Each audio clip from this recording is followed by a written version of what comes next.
रघुनाथ जी के मंदिर पर हमला हुआ, इस देश के अंदर किसी का घर नहीं जलाया गया था। अयोध्या में प्रभु राम जी के मंदिर पर हमला हो गया, वाराणसी में हमला हो गया, इस देश में कंकर नहीं गिरा है। मित्रों, गुजरात के अंदर अक्षरधाम पर आतंकवादी आए थे।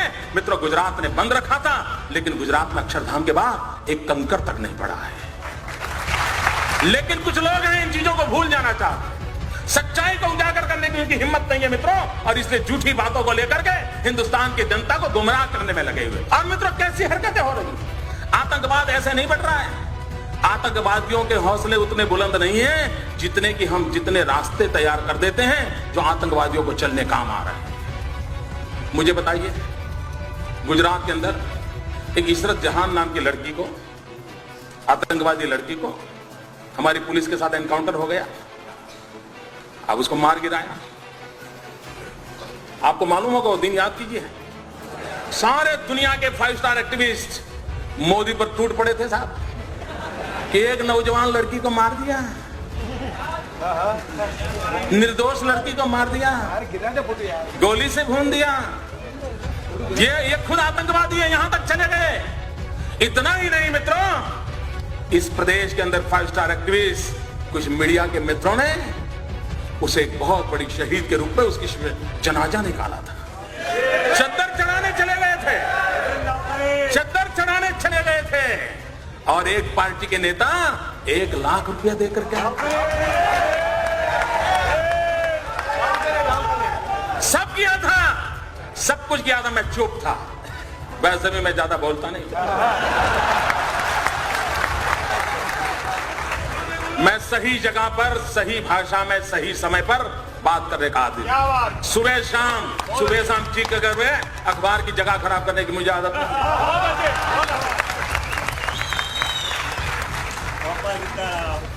2 प्रकार के नेता होते हैं दोस्तों।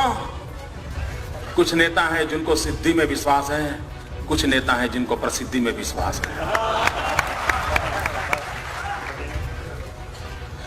और जब 3 दिन के बाद ग्वाजा टाइम्स, जो लश्कर ए तोयबा का एक मुखपत्र है, उसने एक आर्टिकल लिखा, पाकिस्तान में आर्टिकल छपा कि हमें शान से गौरव हो रहा है कि इशरत जहान जैसे एक लड़की ने हमारे मकसद को पूरा करने के लिए अपने आप बलि चढ़ा दिया। जब पाकिस्तान में, तब जाकर के चुप हो गए। फिर पता नहीं उनकी वो रिकॉर्ड की वो कैमरा वाली चीजें कहां चली गई, वो चद्दर चढ़ाने वाले कहां चले गए, सारा खो गए। चुप है, 2 साल, इतने साल हो गए, चुप है, कोई पूछने वाला नहीं उनको। अगर मैंने ऐसी गलती की होती तो साहब मेरे बाल नोच लेते, मेरे बाल नोच लेते।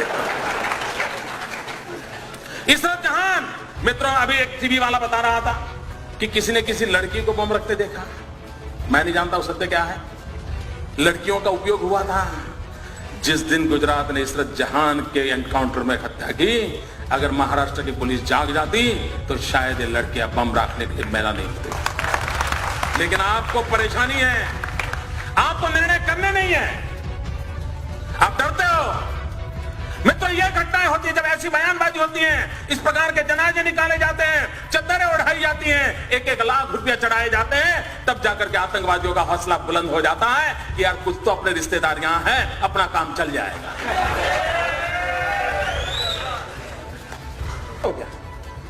क्यों देश को गुमराह कर रहे हो? और मैं देश के बुद्धिजीवियों को कहना चाहता हूं, क्या यह गुनाह नहीं है देश के साथ?